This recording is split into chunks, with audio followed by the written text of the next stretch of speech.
As technology continues to transform industries and job markets, it is clear that the lines between the traditional tech and non-tech roles are gradually closing up. We're seeing a growing demand for professionals who can bridge the gap between technical expertise and non-technical skills. Whether you're a non-tech professional looking to transition into a tech-related career or a tech enthusiast seeking to apply your skills in a non-traditional field, one thing is basic. It all begins with discovering the particular niche to venture into in either of the fields. From data analysis and UX design to technical writing and digital marketing, the opportunities in tech and non-tech careers are vast and numerous. What does it take to succeed in these roles?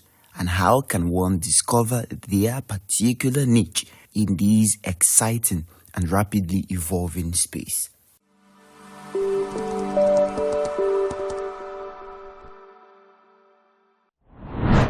Mfoniso Emem joins us now for the conversation. She is a technical project manager, executive director at PN Pulse, and the convener of the tech and non-tech event in the city of Uyo. Hello, Emem.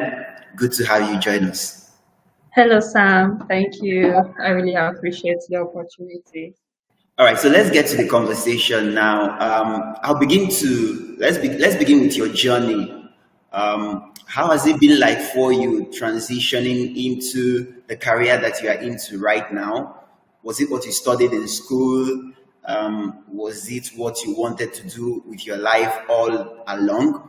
Or how did you transition from what you wanted to, or what was the basic into what you're doing right now? What was your journey like? Let's hear your story.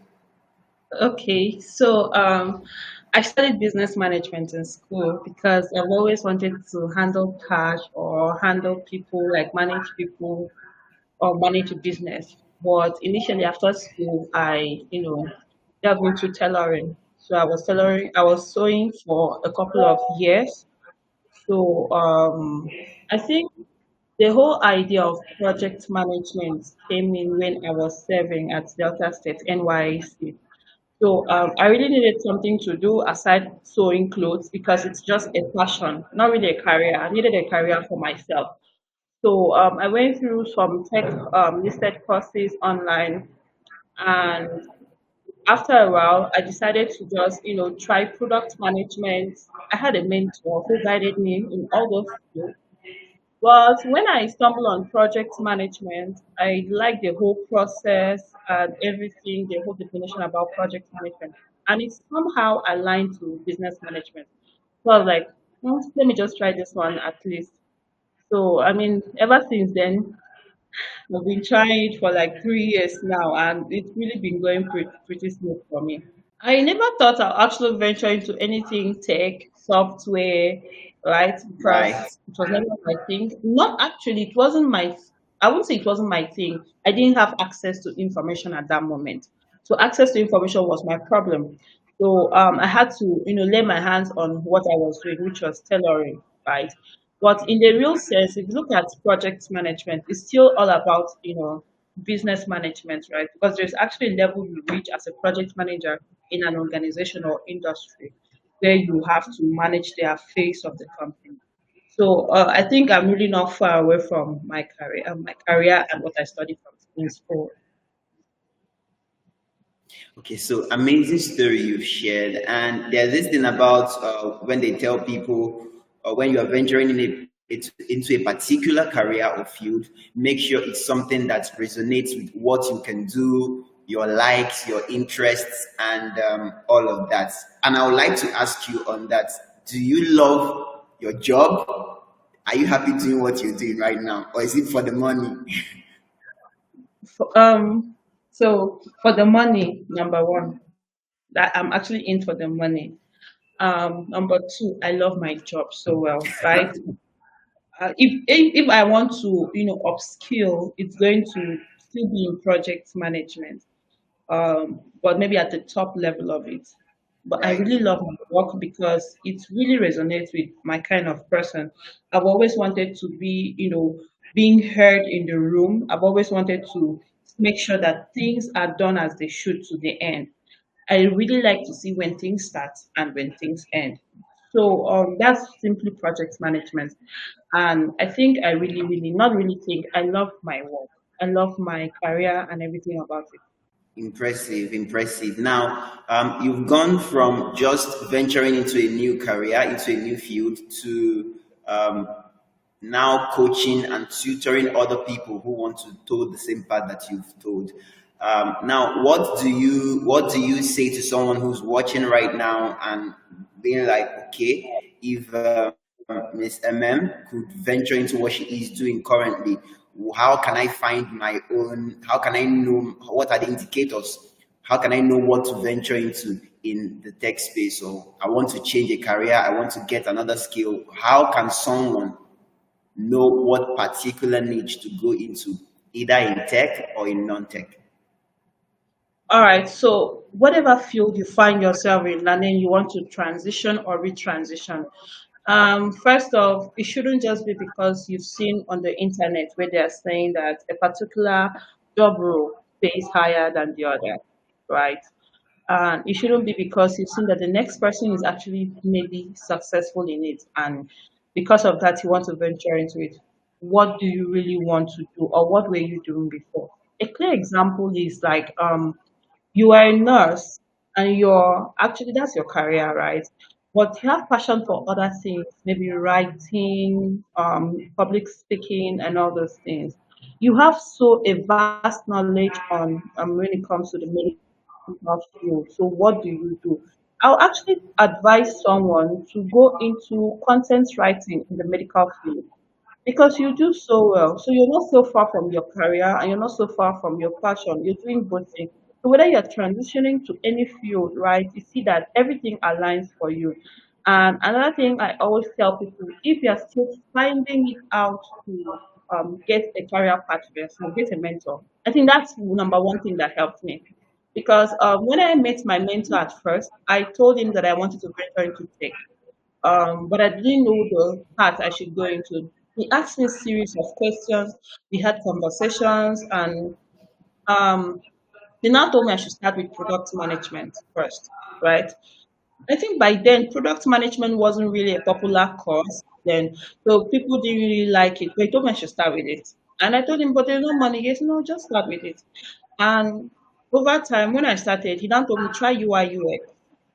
I tried UI UX. I still didn't like it. I think I was going through some tweets on X, and then I now saw project management. I had to browse about it. So another thing is research.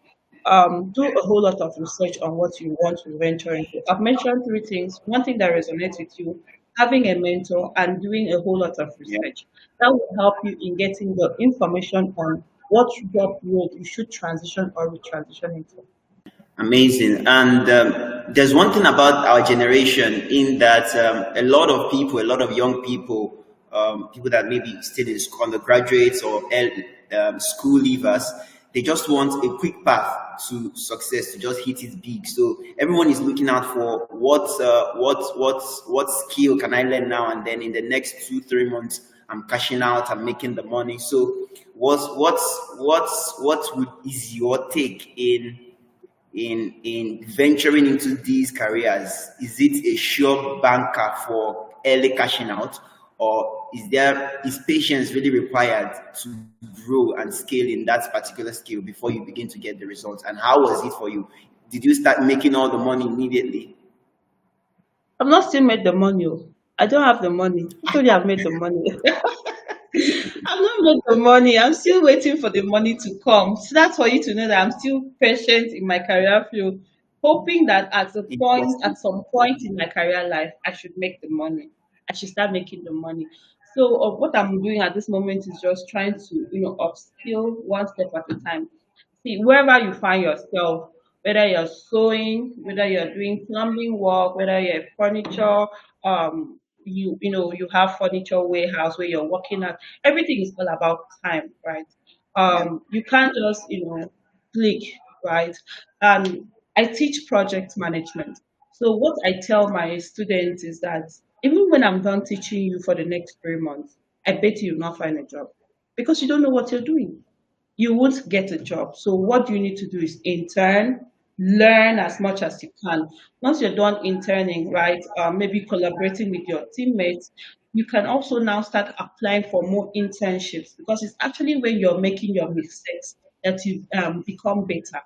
There's no quick way to making that money, right? And 3 years gone, I'm still learning. I'm still trying to, get these dollars that everyone is still talking about.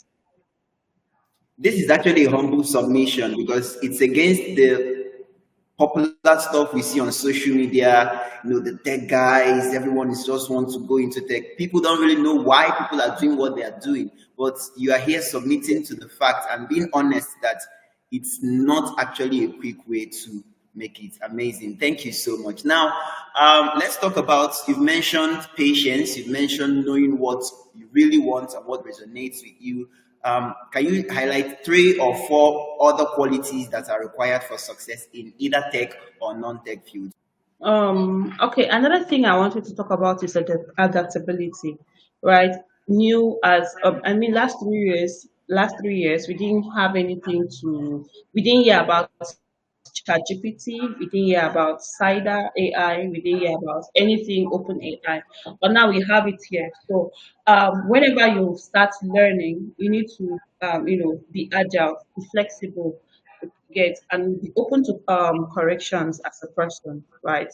So I think corrections helps in your growth, right? Aside being adaptable, be able to communicate well. So many persons do lose out because of lack of communication, right? They do not know how to start because if you're working in a tech space or you're working in an environment that is not just you, you have like 3 to 4 persons around you, right? Communication matters a whole lot, and how you send out a message and how you try to comprehend it also matters. So communication is one of the key things I do tell people. What will actually get you far is how you communicate. You're actually a bolt driver, or you're a rider, whatever, maybe not both. But how you communicate with your clients, okay, I'm actually at this place, I'll be here in 20 minutes, I'll be here in 30 minutes, or how you communicate with your clients matters a whole lot, right? So I mentioned about adaptability. It's something I keep screaming. I keep screaming. Just like as I'm a project manager, I will use myself as a reference. We do have a project coming in, and everyone has signed up on the project, including my boss and all other clients, right? But along the line, we get to realize that new requirements are coming in. I can't just be too strict, right? But all I need to do is just accept the change coming in. It makes me to be like flexible, right? Okay, we do not want yellow color again. We want blue color. Why do you want blue color? They now give us reasons, and I now see it's their application. I give my advice. No problem. This blue color will be acceptable. Maybe you can give us a deadline extension, right? So that's how it is for a person. Whatever field you find yourself, learn to be adaptive, learn to communicate very well, and also be able to accept corrections from some persons. Yeah. Thank you so much. Interesting, right there. And I think you spoke in depth about this communication. I was following some of the fireside chats that your team had regarding the event that's coming up.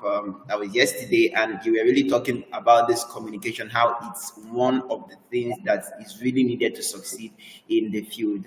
And it's good you also mentioned it here today. Now, I would like to let's talk about mentorship again. Mentorship.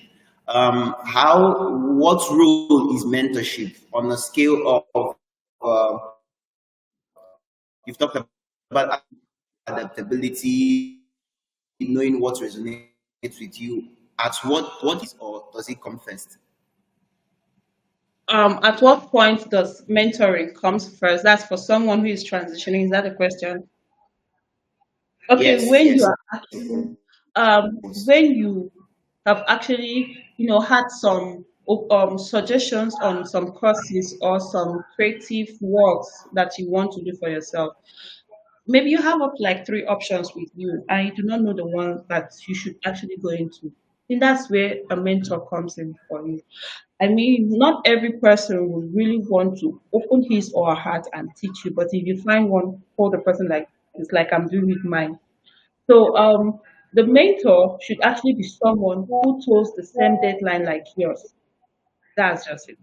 And another thing that the person is supposed to do is that it gives you a roadmap to succeeding as a project manager, or like I'm using project management right now. It gives you a roadmap. That's what my mentor did. He told me, do this. I'm going to give you a 6 months roadmap, right? And if you follow this is where it will take you to. I listened to it. It worked out for me. That's why I'm always telling people get a mentor, get a mentor. I sent messages to close to like 15 persons, right, that I needed mentorship. Just one person responded. So did you get discouraged at any of those points where you were sending out? You feel discouraged that they were not really accepting you, or No, I didn't get discouraged at all because um they have their own life to live, right? I felt maybe okay, I do have some messages coming in. Like currently I do have some messages coming in. I want you to mentor me. I want to learn project management. I want to do this, I want to do that. But I can't open the messages right now. Maybe until after the event, I will now open the message. So it could be that you're sending someone a message when he or she is really, really busy with her own life, not waiting for you to say, "Oh, I need mentorship." You're sending maybe someone who actually doesn't want to mentor. You're sending. There's so many reasons why some persons might actually not respond to your messages. Because you see the person constantly posting on the status doesn't mean the person is online. It could be the person actually scheduled the post, right? And then it just got sent out at the time they scheduled it for. So I didn't at any point allow it to discourage me. I was really grateful when my mentor responded, and some persons responded 3 months later. But by that time, I had already gotten some. you already found the one for you. Yeah. So, I Interesting. mean, you don't need to be discouraged in things like that. People are busy. All right, so let's talk about the tech and non-tech 1.0 events coming up. How did you get the vision? I mean, you said you are a little above 3 years, if I got you right, in this particular field. How did you go from just transitioning into a new career to now having a vision to impact thousands of young people by hosting an event and getting them to also become successful in either tech or non-tech fields? How did this vision and what is come about and what actually inspired you? Oh, okay. So, the inspiration or the vision is just simple. It still boils down to my mentor. So, he didn't collect any money from me when I was starting up as a project manager. And the only thing he told me was that as I'm teaching you, I want you to teach others. That's just the only thing you can do for me. So I think right from my year one, I've always been talking to people. It started with just my secondary school friends. Yearly, we do have a session where we talk about career transitioning, motivation, and a whole lot of that. So I used to host it virtually on a call. But this year, when I came to York, I actually decided to do something really different. I wanted to host it on site just for my friends, yes. But when I introduced the idea to most people around me, they're like, no, don't just make it exclusively to the girls, make it a general thing, right? Let's have a very big event for this. And I really like the idea. So the tech X non-tech, right? Since I'm someone coming from the tailoring aspect, I just wanted people to know that wherever you find yourself, whatever field you find yourself, you are bound to succeed. So far as you know how to deliver value, you are bound to succeed. So that's just the whole vision about it. I had to let people know this is event is for tech and non-tech persons. Amazing. And what you mentioned about how you want them to succeed in their different fields, whether it's tech or non-tech. Well, what are the key indications and key impacts that you're looking to achieve with this event? Are you looking at, okay, at the end of this event, what they call it key performance indicators? What will be your KPIs at the end of this event to know that actually it was really successful? Is it the attendance or the success stories afterwards? What are you looking at? What impact do you intend to make in particular with the TechX non-tech event? Yeah, it's never about the attendance that will actually be my KPI at the moment. It will be about the success story, right? Because not just about the event. I really want to create a community where we can support each other. Whatever field you find yourself, collaborate. Let's say we have product manager, we have UI UX, we have a software developer, we have a quality assurance. They could collaborate, right? Learn a skill, collaborate, and build something amazing for themselves, of which you now turn to a portfolio for them, and then they could use that to be job hunting, right? And the success story is that I attended this event, right? It helped me discover my skill because we definitely have a skill discovery session. We're still building the application for that. So hopefully before the date we should be done, where you put in, we have questions, you respond to it, so it will suggest some courses that you should take. So that's Wow. actually a step by step guide to the success story that we want to do. It's not just bringing people, talk about skill discovery, talk about branding, talk about tech courses, right? How do we make sure that aside the event, once the event is done, home of this person will actually, make actionable steps to taking their career really serious.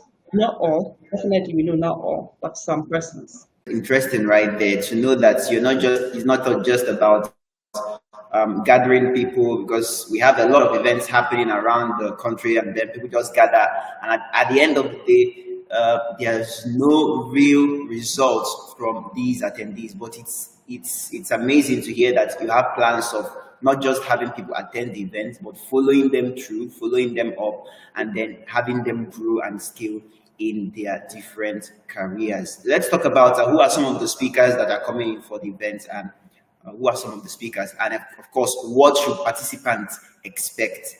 Okay, so we have Joseph Pius.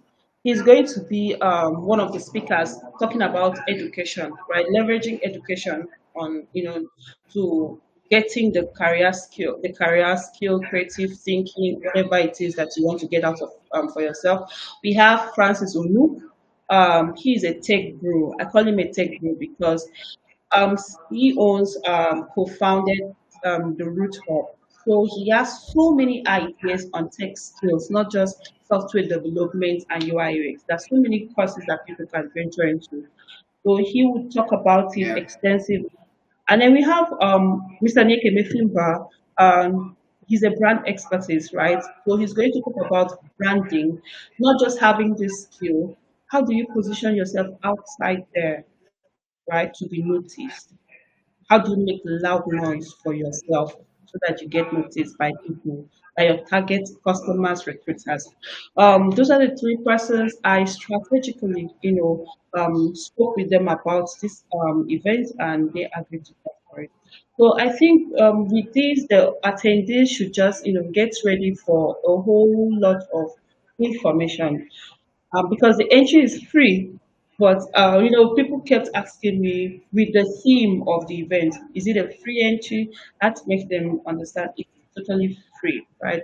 It's just a youth initiative that I decided to bring into the limelight. It has actually been a dream of mine to do this. So I'm just grateful that I've had the opportunity to finally, make this a reality.